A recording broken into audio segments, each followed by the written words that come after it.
Pada kesempatan kali ini, saya akan melaksanakan praktikum. Tujuan dari praktikum kali ini adalah dapat mengurutkan bagian dari sistem pencernaan. Jadi, sistem pencernaan dikatakan penting karena kita sebagai manusia membutuhkan makanan dan juga minuman untuk dapat bertahan hidup. Nah, sistem pencernaan bertanggung jawab untuk memecah makanan dari yang asalnya besar menjadi bagian-bagian yang sederhana sehingga mudah diserap oleh tubuh.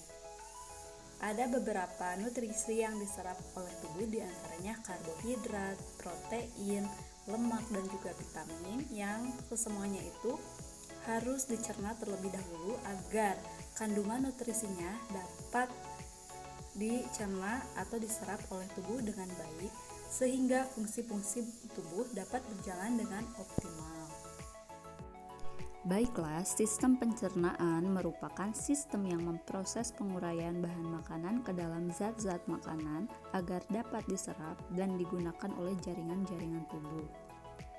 Sistem pencernaan makanan terdiri dari alat-alat pencernaan yang berhubungan langsung membentuk saluran pencernaan. Saluran pencernaan akan mencerna makanan, memecahnya menjadi bagian yang lebih kecil dan menyerap bagian tersebut menuju pembuluh darah. Saluran pencernaan meliputi mulut, kerongkongan, lambung, usus halus, usus besar, dan anus. Bagian pertama dari sistem pencernaan adalah mulut. Makanan masuk ke dalam tubuh pertama kali melalui mulut. Pada bagian ini, makanan dicerna menjadi lebih halus. Terjadi proses pencernaan mekanik dan juga kimiawi. Pencernaan mekanik karena makanan dikunyah dan dihancurkan oleh gigi, sedangkan pencernaan kimiawi terjadi karena kelenjar ludah mengeluarkan enzim amilase dan memproduksi air ludah untuk membantu makanan masuk ke dalam kerongkongan. Di dalam mulut juga terdapat lidah yang berfungsi mengatur posisi makanan saat dikunyah. Selain itu, lidah juga berfungsi sebagai indera perasa. Di bagian kedua ada kerongkongan. Kerongkongan atau esofagus merupakan lorong yang akan dilewati makanan memasuki lambung. Di dalam kerongkongan, makanan tidak mengalami proses pencernaan lebih lanjut, akan tetapi di dalam kerongkongan terdapat gerakan seperti meremas-remas agar makanan terdorong masuk ke dalam lambung. Gerakan ini disebut dengan gerak peristaltik. Bagian pencernaan yang ketiga adalah lambung. Lambung merupakan organ pencernaan yang sangat penting. Lambung terletak pada perut bagian kiri. Lambung berfungsi menyimpan makanan dan cairan yang tertelan untuk mencampur makanan dan cairan pencernaan. Di dalam lambung, makanan mengalami pencernaan mekanik oleh otot lambung dan pencernaan kimiawi oleh enzim pepsin dan renin, serta bantuan asam klorida.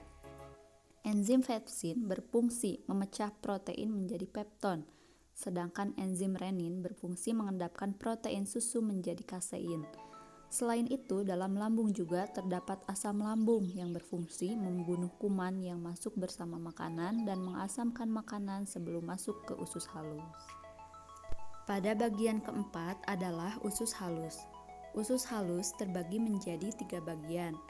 Terdapat duodenum atau usus 12 jari, jejunum atau usus kosong, dan ileum atau usus penyerapan. Di dalam usus halus, makanan mengalami pencernaan secara kimiawi dengan menggunakan enzim yang dikeluarkan oleh pankreas dan empedu dari hati sebelum terjadi penyerapan sari-sari makanan. Enzim pada usus halus bertugas untuk memecah protein, lemak, dan karbohidrat dari makanan. Setelah makanan dipecah, dinding usus halus kemudian menyerap kadar air dan nutrisi yang dibutuhkan oleh tubuh dari makanan ke dalam pembuluh darah. Sementara itu, sisa-sisa makanan yang tidak dicerna atau tidak dibutuhkan akan dibawa ke usus besar. Pada bagian keenam adalah usus besar. Membentuk huruf U terbalik di sekitar usus halus yang berlipat-lipat. Saluran ini dimulai dari sisi kanan bawah tubuh dan berakhir di sisi kiri bawah. Panjang usus besar sekitar 5-6 meter dan terdiri dari 3 bagian, yaitu sekum, kolon, dan rektum. Di dalam usus besar terjadi penyerapan kadar air dan kadar garam terhadap zat sisa makanan. Kemudian, sisa-sisa makanan tersebut akan mengalami pembusukan dengan bantuan bakteri Escherichia coli. Sisa makanan yang telah diubah menjadi feses kemudian disalurkan ke arah rektum. Rektum adalah bagian akhir dari usus besar yang berfungsi sebagai tempat penampungan feses sementara sebelum dikeluarkan dari tubuh. Saat rektum sudah mulai penuh, otot-otot di sekelilingnya akan terangsang untuk mengeluarkan feses. Inilah yang membuat kita merasa mulas dan ingin buang air besar. Feses nantinya akan dikeluarkan melalui anus. Anus sendiri merupakan bagian paling akhir dari saluran pencernaan manusia yang berbatasan langsung dengan lingkungan luar. Fungsi anus tak lain adalah sebagai tempat keluarnya feses. Otot-ototnya bisa berkontraksi di bawah kendali untuk mengatur pengeluaran feses. Itulah tadi bagian-bagian yang ada pada sistem pencernaan manusia. Sistem pencernaan manusia dikatakan penting karena kita tidak dapat memakan sesuatu dengan bulat-bulat. Untuk memperoleh nutrisi yang baik pada tubuh, makanan harus diuraikan menjadi bagian-bagian yang sederhana sehingga nutrisinya dapat dicerna oleh tubuh. Hal tersebut dilakukan oleh sistem pencernaan pada tubuh kita.